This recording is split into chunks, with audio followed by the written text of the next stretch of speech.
Guys, ഇന്ന് നമ്മൾ ഉണ്ടാക്കാൻ പോകുന്നതല്ലോ സുഖിയാണ് ഉണ്ടാക്കുന്നത്. വീക്കെൻഡായിട്ട് നമുക്കൊരു സ്പെഷ്യൽ ഐറ്റം ഉണ്ടാക്കാമെന്ന് വിചാരിച്ചു. അതിന് ഞാൻ ഇന്ന് എടുത്തിരിക്കുന്നത് എന്തറിയോ, ചെറുപയർ പുഴുങ്ങി വെച്ചിരിക്കുന്നതാണ്. അത് 4 കപ്പുണ്ട്. അതിനകത്തിലോട്ട് ഞാൻ ഇച്ചിരി തേങ്ങായും ഇവിടെ ഞാൻ ഏലക്ക പൊടിച്ചത് വെച്ചിട്ടുണ്ട്. ബാറ്റർ ഉണ്ടാക്കി ഞാൻ വെച്ചിരിക്കുകയാണ്. അതിനകത്ത് ഞാൻ അരിപ്പൊടി കുറച്ചും ഇച്ചിരി മൈദാപ്പൊടിയും ഇച്ചിരി മഞ്ഞൾപ്പൊടി ഉപ്പും ഇട്ട് ബാറ്റർ ഉണ്ടാക്കി വെച്ചിരിക്കുകയാണ്. ഇതിന് മധുരത്തിന് വേണ്ടിയിട്ട് ഞാൻ ശർക്കര പാനിയാക്കി വെച്ചിട്ടുണ്ട്. ഇത് നമുക്ക് ചെയ്തിട്ട് ഞാൻ കാണിച്ചു തരുന്നത്. പുഴുങ്ങിയ ചെറുപയറിനകത്തോട് ഞാൻ തേങ്ങാപ്പീര ഇടുകയാണ്. തേങ്ങാപ്പീരയും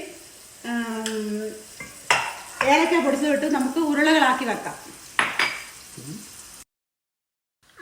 നമ്മുടെ സുഖിയന് വേണ്ടിയിട്ടുള്ള സാധനങ്ങളെല്ലാം ഞാൻ ചേർത്ത് ഉരുളകളാക്കി വെച്ചിട്ടുണ്ട്. ഇനി നമുക്ക് ബാറ്ററി മുക്കിയിട്ട് എണ്ണയ്ക്കകത്തിടാം.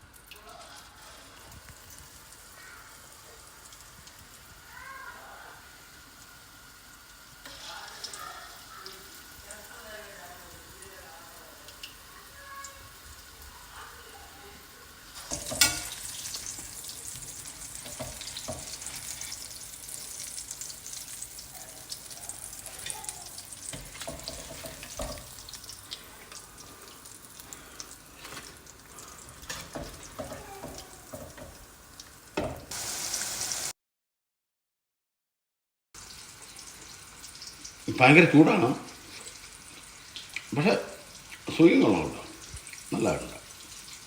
റിയൽ നാട്ടിലത്തെ സുഖിയ മാതിരിയായിരുന്നു.